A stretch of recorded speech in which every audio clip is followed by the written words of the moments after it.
आजकल की generation vaping को एडिक्शन नहीं मानती है। Vaping is non addictive. ये इतना ज्यादा आपको फ्रीक्वेंटली नहीं लेना होता है। जब आप इनहेल करते हैं किसी भी तरीके का nicotinic substance, it increases your heart beat, जिसकी वजह से आपने अपना बीपी में भी स्पाइक देखा होगा। Hello everyone, welcome to thriving mind series और मैं हूं आपकी favourite doctor Ankita Priyadarshini, the neuropsychiatrist with this organisation. और आज हम एक बहुत ही इंपॉर्टेंट और ट्रेंडिंग टॉपिक के बारे में बात करेंगे, विच इज वेपिंग। आप जानते हैं कि आजकल की जनरेशन वेपिंग को एडिक्शन नहीं मानती है, because they feel that it is nowhere related to any addictive substance, but that's a myth. अगर आम भाषा में बात किया जाए तो vaping is nothing but inhaling any aerosol with a medicated device. यानी कि अगर हम आम भाषा में देखें तो इसे ई सिगरेट्स कहा जाता है। तो क्या ई सिगरेट्स यानी कि vaping is non addictive as compare to your normal cigarettes? ऐसा बिल्कुल भी नहीं है, क्योंकि रिसर्चर्स बताते हैं ई सिगरेट्स में भी निकोटीन की मात्रा उतनी या उससे थोड़ी बहुत कम होती है जितनी आम सिगरेट्स में पाई जाती है। सो ये बहुत ही बड़ा मिथ है। आप तब भी निकोटीन ही कंज्यूम कर रहे हैं, चाहे आप वेप के मेथड से क्यों ना ले रहे हो। हाँ, ये और बात है कि सिगरेट्स के मुकाबले इसका एडिक्शन थोड़ा सा कम पाया गया है। क्यों?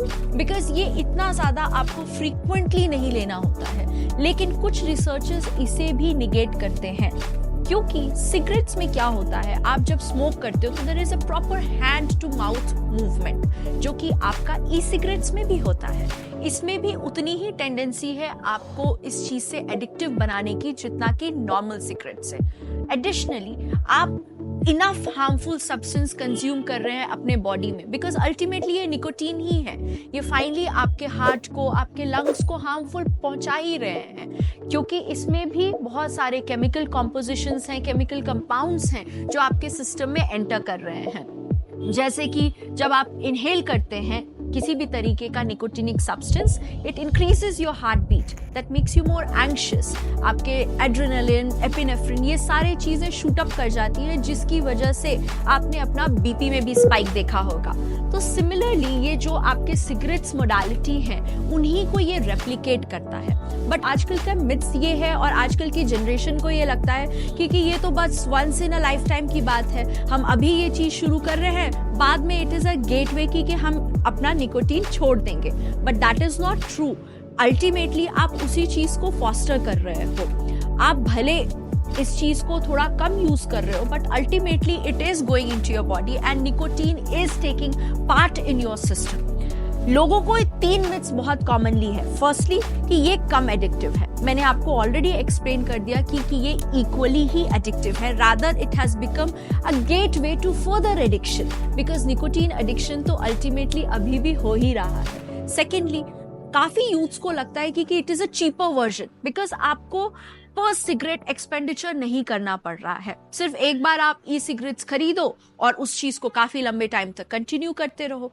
But that is also not true, क्योंकि एक ई सिगरेट का कॉस्ट भी is more expensive as that of repeated cigarette purchase and the expenditure that you have to go through it. Thirdly, बहुत सारे लोगों को ये भी लगता है कि ये फ्लेवर्स हैं इसमें बहुत ज्यादा और अलग अलग चीजों का कॉम्पोजिशन है, but eventually it is just mixing nicotine with that of different flavours.